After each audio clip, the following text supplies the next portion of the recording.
Hello everybody, it's me, your friendly neighbourhood docker here, and yes, I know I'm dressed a little bit like Alan Cumming from Goldeneye, but that's only because the sun is out, and I need some more clothes that fit me. But anyway folks, in my last Cosplay Capers video, I happened to mention that this month in May I was going to be at MCon in Nottingham, and that was last weekend, and I had a good time. I had such a good time, in fact, that this is all the footage that I got from the day. I'm going to see every single embarrassing thing about you, I'm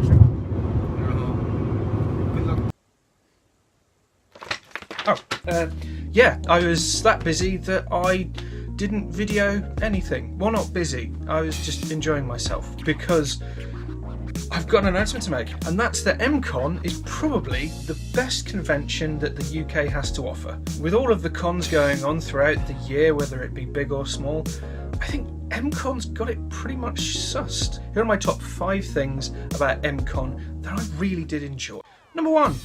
The location. Nottingham is a weird place. It's surprisingly hilly.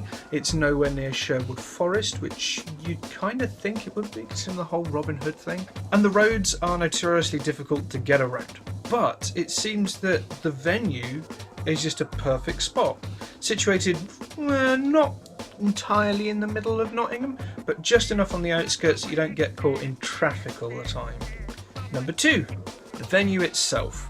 Now, the Motorpoint Arena is more or less a massive leisure centre, a bit like the Plymouth Pavilions, in that you've got all of this other kind of sporty or swimming or whatever stuff going on, but they also hold events as well. And I found it to be probably the most amazing place to hold a convention. Why? Well, it's simple. Even though it was in its mid to late 20s in the degree factor when it came to the heat that day, it was surprisingly chilled inside. And I'm not saying that in a metaphorical sense, I mean literally, because the convention itself was held on top of an ice rink. It meant that everything, the moment you walked in, no matter how many layers you were wearing in your cosplay, it was just a really nice, cool environment.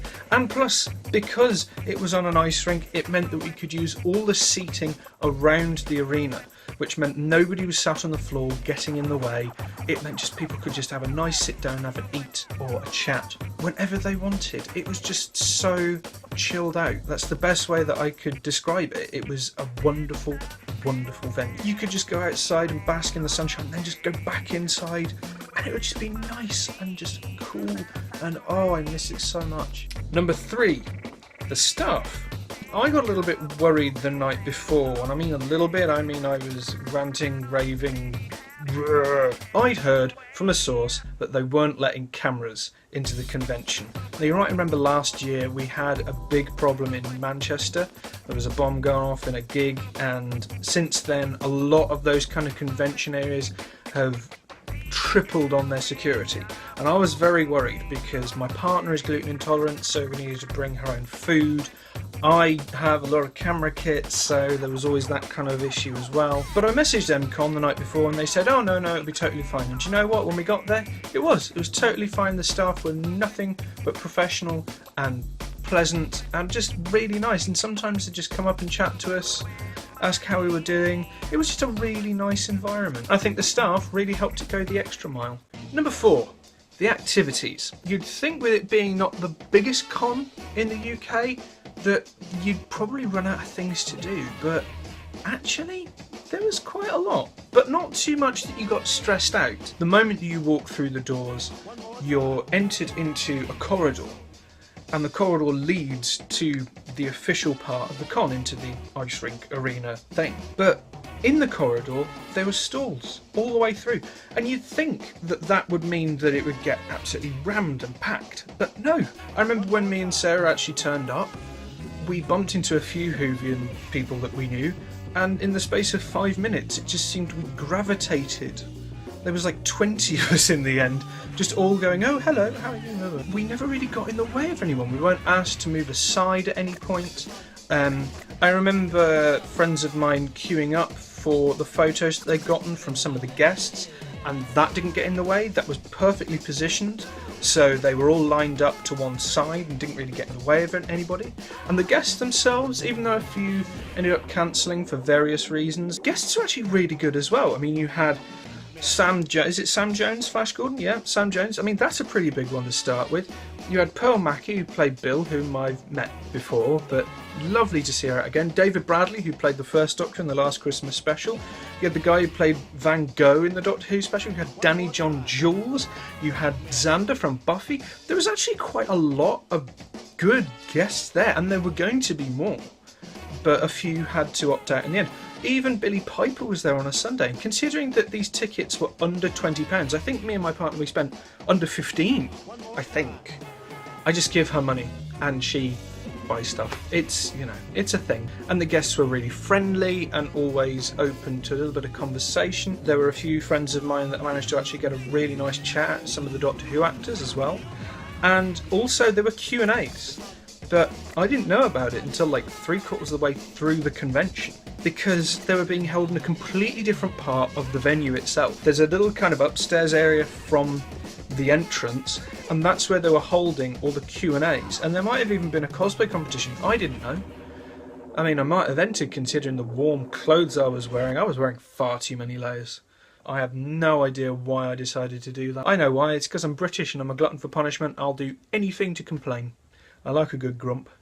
And number 5, the photography, which to me is a pretty big thing, because I've gone to conventions in the past and the indoor lighting has been less than perfect, but for MCon it seemed to actually do quite well. I spent the whole day on a project where I was doing a load of comic book covers. You might have seen a video a while back that I organised it as a little kind of gathering, and I managed to get about 20 odd covers done. I mean, I've still got to edit the majority of them. I've done a few so far. Yeah, I managed to take good pictures inside and outside, which is just amazing. And as I said before, there was enough space. I think I only bumped into somebody once. Yeah, that was awkward. The one thing that usually stresses me out the most at cons hardly stressed me out at all.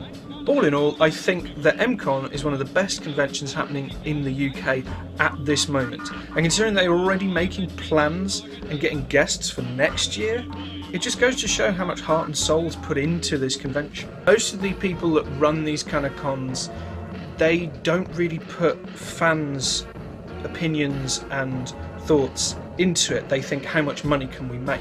Where it's clear that Lee and the rest of his crew really think about what makes people happy at conventions. It's obvious that it's made for fans by fans. He wants to create amazing memories and some fantastic stuff that you can just look back on and just give people a really fun time, which a lot of conventions, a lot of big conventions, tend to kind of forget. Now to the shout-outs. Number 1 is Charlie from Little Images. Now, me and Sarah, we've known him for about 2 years now, because we first met him at MCon 2016, and we bumped into him twice this year. First at Stratford-upon-Avon Comic Con, and then this month at MCon. And both times he's been warm, welcoming. It helps that he likes DW 2012. He's really talented, and for the prices that he charges, his stuff is really good. So if you ever come across Little Images at a con, take advantage of his prices and his skills, because they're just fun and brilliant, and he's great to chat to whilst he's doing his work. It's really nice. And right next to him at the convention was another artist called Sophie Ellis. I think I pronounced their name correctly, their last name. Usually I know how to pronounce Sophie, so that should be okay. Sophie's main skill? Drawing Doctor Who. They had loads and loads of drawings, and loads of ones that, you know, are there to try and make you cry as a fan. There were some really, really heartbreaking ones. And once they set up an Etsy page, which when they do, I'll make a mention on a video sometime. I'm going to be buying a lot of their work. Next shout out goes out to Caroline Edwards, a very friendly artist whom I've seen their work of online for the last few months or so, ever since the 13th Doctor was announced. I'll be definitely getting some work of theirs as well. You know, I'm planning on getting loads of stuff put up here around my walls, so hopefully I should have some new art in the coming months. Next shout out goes out to Danny John Jules. That's right, the guy who played the cat in Red Dwarf and has been in many other things, including Maid Marian and Her Merry Men, one of my favourite shows from my childhood. It was near the end of the day, and Sarah went with a friend of ours to another guest at the con because they wanted to talk about certain different things. And it was getting near the end of the day, but Sarah really wanted to talk to Danny John Jules, get a photograph, get an autograph. So I went over there to stall him. Yeah. The guy's got a wicked sense of humour. He even thought that Sarah was my wife already, so he was all like, oh, I can't go yet, I'm waiting for this guy's wife to come over. And I was thinking, I'm not going to correct him. But then when she came over, he kept on saying things like, oh no, he's been saying all sorts of stuff about you, blah, blah, blah. I can't do his accent. I can't do his voice. I'm not a mimic. But he was a really nice guy, really entertaining. He does a rather good impersonation of Sammy Davis Jr., it turns out. He took some time to just have a little quick chat with Sarah, got an autograph, and not a lot of guests would do that. So thank you, Danny John Jules, you are a gentleman. And last of all, last big shout out goes out to Lee. What can I say, Lee? Once again, you have put on a really good convention. I hope things go well for 2019. And if there was like an award ceremony for conventions, like Comic-Con conventions, you'd definitely be in the running for like best con. Yeah, I've been doing cons for a good few years now, and I'd be hard pressed to find ones that are of that size and that well organised and good value for money as well. If you ever come across tickets for MCon coming up in the next year or so, I definitely recommend checking it out because it's just a good con. And you can quote me on that, Lee, it's just a good con. Now before I go, just one little bit of business. In my last video, my little unboxing video, I did a giveaway where you could win a t-shirt and CDs from Fierce Panda Records. Now, nobody's really watched that video, so I'm extending the time limit out there. So there should be a title card somewhere, either on this side or this side, I can't tell. But if you go onto there, you might be in with a chance of winning some music from my collection and also a t-shirt, because you can't go wrong with a good t-shirt. But anyway, folks, that's all my cons for the spring. I've got one or two other cosplay related things happening over the summer. It's only a matter of time to see if I actually vlog them or not. But anyway, guys, I hope you've enjoyed my video. I'm sorry that I didn't really get much footage, but them's the breaks, I suppose. But I'll see you next time, alright? Bye-bye.